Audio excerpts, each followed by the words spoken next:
اچھا، تو ایک طرف ہے ڈاووس، دنیا کی سب سے بڑی کانفرنس جہاں ارب پتی، عالمی رہنما سب مصنوعی ذہانت یعنی اے آئی کے مستقبل پر بات کر رہے ہیں۔ اور دوسری طرف ہے کراچی کا ایک علاقہ، نیو کراچی۔ جی، جہاں عدیل نامی ایک شخص رات کو بجلی آنے کا انتظار کر رہا ہے تاکہ وہ یوٹیوب پر کوئی ویڈیو دیکھ سکے۔ تو سوال یہ ہے کہ یہ دو دنیایں، یہ دو حقیقتیں آپس میں جڑتی کیسے ہیں؟ بالکل، اور آج ہم اسی سوال کا جواب ڈھونڈنے نکلے ہیں۔ اور دیکھیے، یہ سوال صرف عدیل کا نہیں ہے، یہ ہم میں سے ہر اس شخص کا ہے جو ٹیکنالوجی کی بڑی بڑی سرخیوں کو اپنی روزمرہ کی زندگی سے جوڑنے کی کوشش کر رہا ہے۔ صحیح۔ عدیل کی کہانی اس لیے دلچسپ ہے کیونکہ وہ کسی ماہر کی نظر سے نہیں دیکھ رہا۔ وہ ایک عام پاکستانی کی نظر سے دیکھ رہا ہے۔ جی، جس کی ترجیحات ہیں دفتر کا کام، شام کا سائیڈ بزنس اور گھر کے بل۔ تو کہانی یوں شروع ہوتی ہے کہ عدیل یوٹیوب پر دیکھتا ہے ڈاووس 2026 اے آئی سپر سسٹم کی ایک ویڈیو دیکھتا ہے اور دیکھ کر ہنستا ہے۔ وہ سوچتا ہے کہ بھئی یہ سب باتیں ٹھیک ہیں، لیکن اے آئی تو بس ایک چیٹ باٹ ہے۔ میرے بل، میری روزی، میری زندگی میں اس سے کیا بدلے گا؟ اور یہ ایک بہت ہی حقیقی سوال ہے نا؟ بالکل، اور اس کا جواب بھی کہانی میں ہی چھپا ہے، کیونکہ عدیل کو جلد ہی احساس ہوتا ہے کہ اس کی کہانی کا اصل ہیرو اے آئی نہیں ہے۔ اچھا، تو پھر کون ہے؟ بجلی۔ یہ وہ نقطہ ہے جہاں ڈیووس کی اونچی باتیں نیو کراچی کی حقیقت سے آ کر ٹکراتی ہیں۔ واہ! تو آئیے اس سفر کا آغاز کرتے ہیں۔ عدیل اسی سوچ میں گم ایک رات چائے کے ڈھابے پر اپنے دوستوں کے ساتھ بیٹھا ہے۔ جی، ایک دوست ہے شفیق جو الیکٹریشین ہے، اور دوسری ہیں سلما باجی جو آن لائن کپڑوں کا ایک چھوٹا سا کام کرتی ہیں۔ اور عدیل ان سے ڈاووس والی بات چھیڑ دیتا ہے۔ اور یہاں شفیق کا جواب بہت سیدھا اور صاف ہے۔ کیا کہتا ہے وہ؟ وہ کہتا ہے، بھائی اے آئی کا ایندھن بجلی ہے۔ اچھا؟ اگر بجلی ہی مستحکم نہیں تو نہ کوئی ڈیٹا سینٹر ہوگا، نہ اے آئی ماڈلز کی ٹریننگ ہوگی، اور نہ ہی اس کا کوئی فائدہ عام آدمی تک پہنچے گا۔ بالکل۔ اے آئی کا خواب دیکھنے سے پہلے توانائی کا منصوبہ بنانا پڑے گا۔ یعنی سب سے جدید ٹیکنالوجی کی بحث کا آغاز سب سے بنیادی ضرورت سے ہو رہا ہے، بجلی سے۔ یہ بات تو اکثر نظر انداز کر دی جاتی ہے۔ یہی تو اس کہانی کا سب سے دلچسپ تضاد ہے۔ ہم اے آئی ماڈلز اور الگوریدم کی چکا چوند میں گم ہو جاتے ہیں، جی، لیکن یہ بھول جاتے ہیں کہ یہ سب کچھ ایک فزیکل انفراسٹرکچر پر کھڑا ہے، کنکریٹ، اسٹیل اور کاپر وائرنگ پر۔ یہ تو بالکل 1850 کے گولڈ رش والی بات ہو گئی۔ صحیح پکڑا آپ نے۔ اصل پیسہ سونے کی کان کھودنے والوں نے نہیں کمایا تھا، بلکہ انہیں بیلچے اور پتلونے بیچنے والوں نے کمایا تھا۔ بالکل، اے آئی کی دنیا میں بھی ابتدائی طور پر اصل سرمایہ کاری سافٹ ویئر سے زیادہ انفراسٹرکچر پر ہو رہی ہے۔ بہت زبردست نقطہ ہے۔ اچھا، اسی گفتگو میں سلما باجی اپنی بات شامل کرتی ہیں، جو اسے اور بھی زیادہ عملی بنا دیتی ہے۔ جی، وہ کہتی ہیں، مجھے اے آئی تب سمجھ آئے گا جب میری سیلز بڑھیں، گاہک کو وقت پر جواب ملے اور میرا وقت بچے۔ مجھے اس کے نام سے کوئی غرض نہیں، مجھے اس کے کام سے غرض ہے۔ اور یہاں عدیل کو پہلی بار بات کلک کرتی ہے کہ اے آئی کو صرف ہائپ سے نہیں، روزی روٹی سے جوڑنا ضروری ہے۔ ٹیکنالوجی کی قدر اس کے نتیجے میں ہے، اس کے نام میں نہیں۔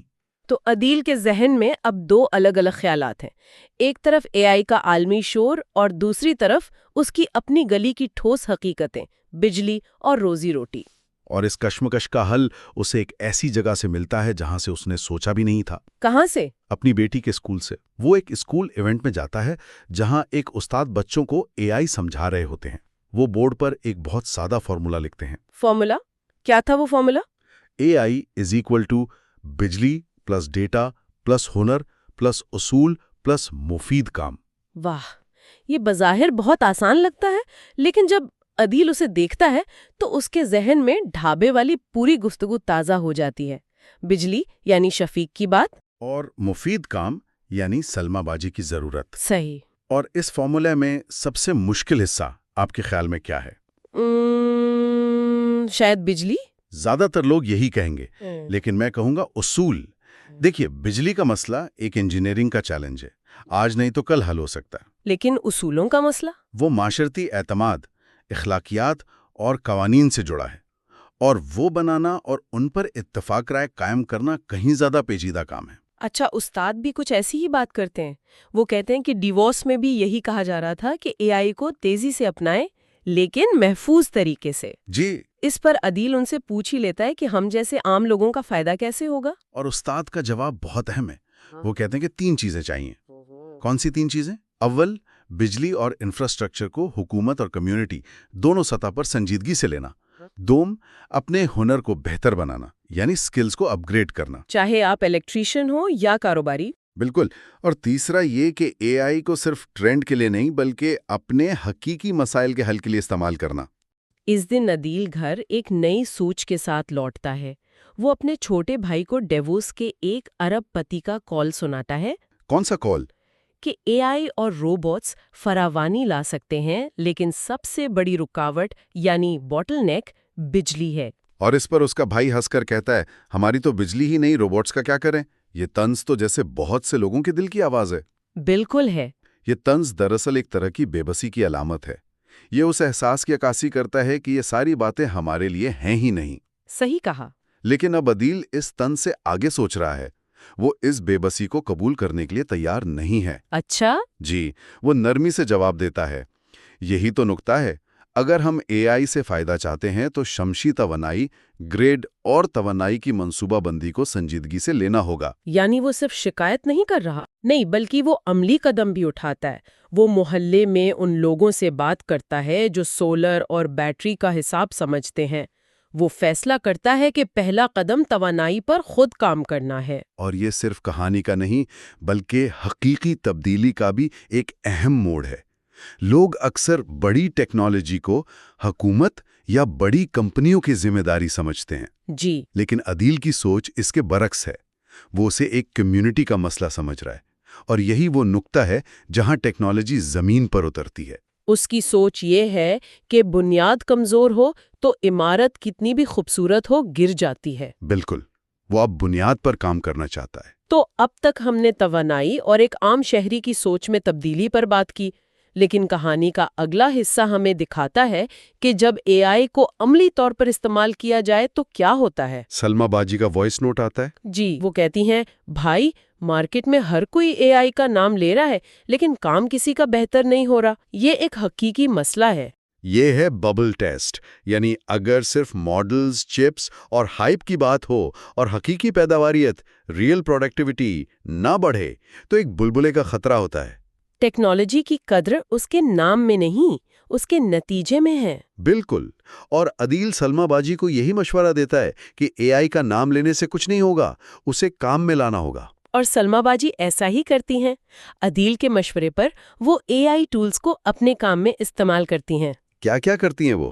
وہ اپنی پروڈکٹس کی تفصیلات بہتر کرتی ہیں، گاہکوں کے عام سوالات کے جوابات یعنی FAQs پہلے سے تیار کر لیتی ہیں اور ڈیلیوری کا ایک سادہ ٹریکر بنا لیتی ہیں. اور نتیجہ؟ نتیجہ یہ نکلا کہ 2 ہفتوں میں ان کے ریپیٹ کسٹمرز بڑھ گئے. یہ تو ایک بہترین کامیابی کی کہانی لگتی ہے. ہاں، یہ ایک کامیابی ہے لیکن اس میں ایک خطرہ بھی چھپا ہے. اچھا، وہ کیا؟ سلما باجی نے تو اپنا مسئلہ حل کر لیا، لیکن اگر ہزاروں چھوٹے کاروبار یہی کام کرنے لگیں تو کیا ہوگا؟ کیا یہ مارکیٹ کو زیادہ مؤثر بنائے گا یا صرف مقابلہ بڑھا کر سب کے منافع کو کم کر دے گا؟ یہ تو میں نے سوچا ہی نہیں. ٹیکنالوجی کا اثر ہمیشہ سیدھا اور مثبت نہیں ہوتا. یہ کارکردگی بڑھاتی ہے لیکن ساتھ ہی مقابلے کی شدت کو بھی بڑھا دیتی ہے. یہ ایک بہت اہم نکتہ ہے. ہم اکثر ٹیکنالوجی کے صرف مثبت پہلوؤں پر ہی توجہ دیتے ہیں، لیکن اب کہانی میں ایک ایسا کردار بھی ہے جس کے بارے میں ہم سوچ بھی نہیں سکتے تھے کہ وہ اے آئی سے فائدہ اٹھائے گا. ایک عام الیکٹریشین. شفیق. جی، شفیق.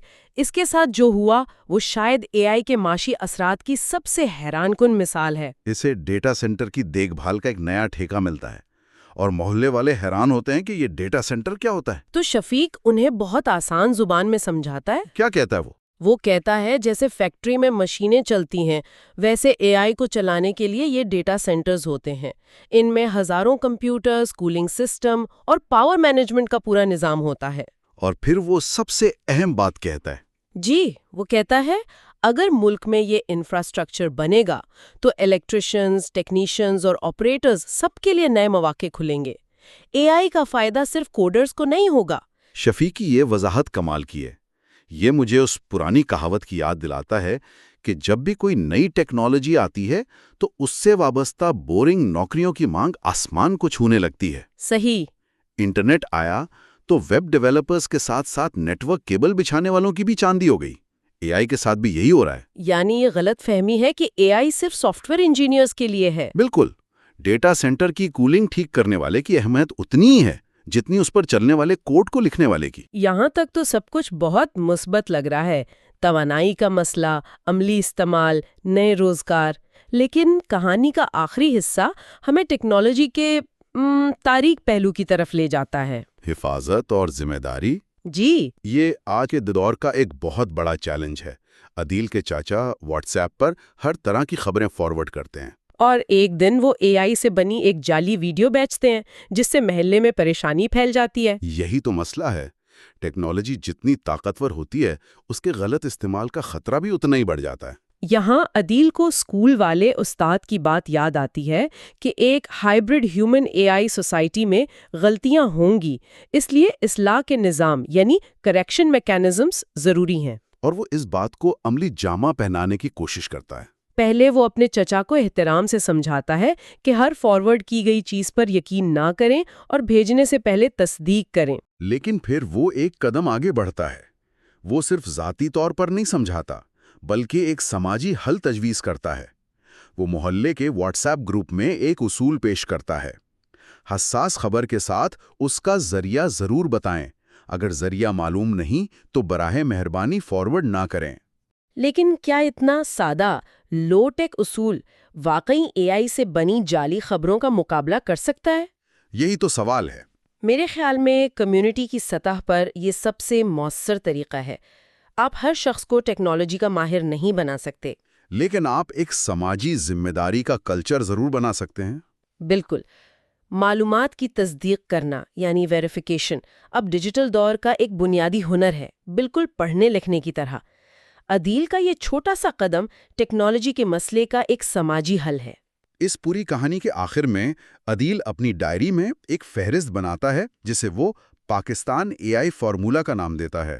یہ دراصل اس کے پورے سفر کا نچوڑ ہے۔ جی، پہلا نقطہ: بجلی مستحکم کرو، یعنی سولر اور گرڈ کی منصوبہ بندی۔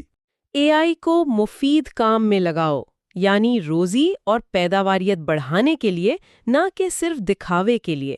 ہنر سیکھو، چاہے آپ طالب علم ہوں، استاد ہوں یا شفیق جیسا ٹیکنیشین۔ چوتھا نقطہ ہے: ڈیٹا اور اپنے کام کرنے کے طریقوں کو صاف اور منظم کرو۔ اور پانچواں اور آخری نقطہ: اصول بناؤ، یعنی تصدیق، حفاظت اور احتساب کے نظام قائم کرو۔ دیکھیں، یہ 5 نکات صرف ٹیکنالوجی کو اپنانے کا روڈ میپ نہیں ہے، بلکہ یہ ایک سوچ ہے۔ یہ اس بات کی عکاسی کرتے ہیں کہ ٹیکنالوجی کو آسمان سے اتار کر زمین پر کیسے لایا جا سکتا ہے۔ کہانی کا اختتامی منظر بہت طاقتور ہے۔ عدیل ڈائری بند کر کے کھڑکی سے باہر دیکھتا ہے۔ گلی کی زندگی معمول کے مطابق رواں دواں ہے۔ اور وہ خود سے کہتا ہے، ڈیورس کا اے آئی تب ہمارا ہے جب یہ کراچی کے گھر، دکان، اسکول یا ہسپتال میں کوئی مسئلہ حل کرے، ورنہ یہ صرف ایک سرخی ہے۔ اور یہ کہانی ہمیں ایک بہت گہرے سوال کے ساتھ چھوڑ جاتی ہے۔ ٹیکنالوجی چاہے کتنی بھی جدید کیوں نہ ہو، اس کی اصل قدر اس کے مقامی مسائل حل کرنے کی صلاحیت میں ہے۔ ڈیووس کی باتیں تب تک بے معنی ہیں جب تک وہ نیو کراچی کی گلیوں تک نہ پہنچیں۔ بالکل۔ اور ہم سب کے لیے سوچنے کی بات یہ ہے کہ ہماری زندگی میں ایسی کتنی سرخیاں ہیں جنہیں ہم حقیقی حل میں تبدیل کرنے کا انتظار کر رہے ہیں۔